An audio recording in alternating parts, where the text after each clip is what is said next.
Kas yra RAG ir kodėl kiekvienam SEO specialistui privaloma žinoti apie RAG ar apie jo veikimą.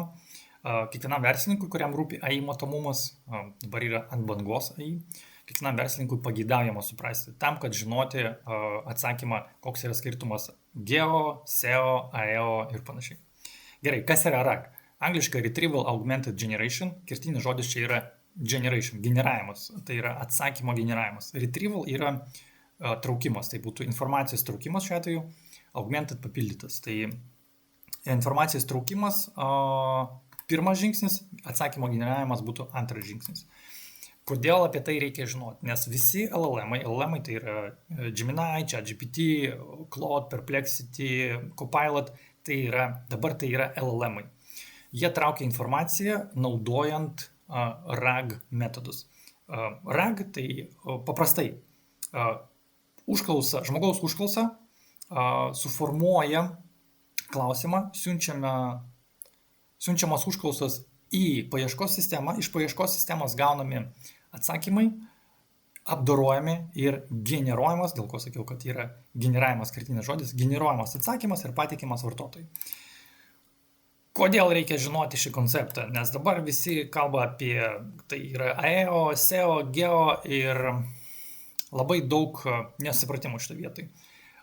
Jeigu jūs galvojate apie AI matomumą, paklauskit, užduokit du klausimus tam SEO specialistui, kuris arba AEO specialistui, GEO specialistui. Užduokit, kas yra RAG ir kas yra fan-out. Jeigu SEO specialistas nežino atsakymo ir kaip tai įtakoja rezultatus, turbūt toliau nėra poreikio kalbėti apie paieškos sistemų rezultatus. Aš pabaigoje video duosiu atsakymą, paaiškinsiu, kodėl tai yra ne atskira disciplina, kodėl GEO, AEO yra ne atskira disciplina, net pats Google'as pasakė, kad tai yra tradicinis SEO, bet aš ir po video, po atsakymų, po mano pateiktos informacijos bus aišku, kodėl taip yra. Bet jeigu jums vis tiek rūpi AI matomumas, štai čia yra AI SEO paslaugos, kam rūpi AI matomumas, čia galit sužinoti daugiau, bet einam prie pagrindų. Pavyzdys, kaip veikia paieška, kaip veikia LLM, tas pats ChatGPT, aš specialiai paėmiau seną ChatGPT modelį, paleidau per Olamą ir sugeneravau atsakymą. Klausimas buvo toks, kas yra Amerikos prezidentas? Atsakymas. Šiuo metu 23 metais JAV prezidentas yra Joe Biden. Tai tokiu atveju LLM'as ištraukia atsakymą iš savo turimos informacijos ir mes dabar iš atsakymo matom, kad paskutinė atnaujinta informacija buvo lapkričio 16 dieną 23 metais. Kaip atrodo informacijos arba atsakymo generavimas, kai LLM'as turi prieigą prie interneto? Štai čia yra schema, kur pateikėm, čia yra supaprastinta schema, kaip LLM'as veikia be RAG, kas yra Amerikos prezidentas, atsako iš savo turimos duomenų bazės ir pasako, kad Joe Biden buvo prezidentas 23 metais. Kaip veikia paieška arba atsakymo generavimas su RAG?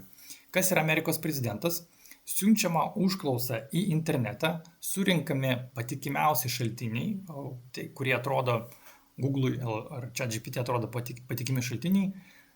Iš tų šaltinių surinkama informacija, šaltinių kaip Wikipedia, Baltųjų rūmų oficiali svetainė, rimti naujienų portalai, pavadinkim taip, arba žinomi. Iš tos informacijos, kuri yra surinkta paieškos sistemoje, surinkta, sugeneruojamas atsakymas, tai yra LLM'as perskaito atsakymus ir sugeneruoja atsakymą, yra paskutinis žingsnis ir gali net procituoti, iš kur yra ištraukta informacija.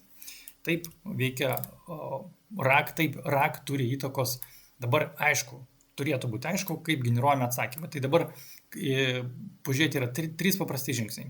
AI gauna, štai čia yra schema, kam įdomu, gali paskaityti. AI gauna klausimą, AI naudoja fan-out metodą, apie fan-out metodą irgi kiekvienas SEO specialistas turi žinoti, apie tai padarysiu sekantį video, čia bus serija video ir bus paaiškinta, kaip veikia fan-out, kokie yra sąryšiai tarp RAG, fan-out ir SEO. Naudoja fan-out metodą, suranda informaciją, ir sugeneruoja atsakymą. Tai jeigu pažiūrėt į tokią schemą, tai yra internete informacija, svetainės, straipsniai, naujienos, kažkokios instrukcijos, forumai ir panašiai. Kaip veikia, vėlgi grįžtam prie tų pagrindų. Yra siunčiama užklausa, sakykime, jeigu mes naudojam Google, tai čia gali būti vietoj Google ChatGPT, nes Google naudoja, jeigu mes Google ieškom, tai jis naudoja savo paieškos sistemą. Yra siunčiama paieška į Google, vyksta atranka ir filtravimas rezultatų ir paskutinis žingsnis yra sugeneruojamas LLM'as, bando suprasti visą tą informaciją ir tada sugeneruoja trečias žingsnis, kaip mes ir žinom, nes veikia taip pat panašiai Gemini, ChatGPT, sugeneruojamas atsakymas ir kuris yra rodomas vartotojui. Kodėl SEO, dabar jau turbūt aišku, bet kam neaišku, yra nuoroda štai čia iš pačio Google, neseniai pasirodė, apie tai irgi padarysiu, nes tai yra Google'as pateikė čia rekomendacijas, kaip reikia optimizuoti savo, visai neblogos rekomendacijas, bet aš pereisiu Google rekomendacijas, padarysiu atskirą video, pereisiu ir pasakysiu, kad ok, čia gera rekomendacija, žinau, kad veikia, o čia rekomendacija, sakykim, nelabai gera, nes nenaudinga. Štai čia yra nuoroda į tą Google įrašą, bet screenshotas rodo, jie atsako, kad koks yra skirtumas AEO, GEO, kad tai yra tas ir tas, bet still SEO. Tai net pats Google, sakykim, mes ne visada tikim, ką sako Google'as, bet čia tikrai aš sutinku pilnai su Google, kad tai yra SEO. Dėl ko tai yra SEO? Dėl to, kad ragas naudoja paieškos sistemų atsakymus, kur buvo užduotas klausimas, naudoja paieškos sistemų atsakymus tam, kad sugeneruoti savo atsakymą. O kur ieško? Ieško paieškos sistemą. ChatGPT ieško ne Google, nors yra skirtingų nuomonė, bet mes darėm tokius testus. Dažniausiai rezultatas tampa su Bingu. Tai, kai bus parašti mano kiti video, čia bus surišta šiam video ir YouTube irgi bus surišti atsakymai, viskas bus surišta į vieną, pavadinkim gal tokią playlistą, kam aktualu, jeigu naudinga, jeigu turit kokių klausimų, pastebėjimų, parašykit komentaruose like, jeigu naudingas video, jeigu aktualus AI matomumas, parašykit, galėsim atsigerti kavos, pakalbėti. Tiek šiam kartui. Ir visiems sėkmės paieškoje.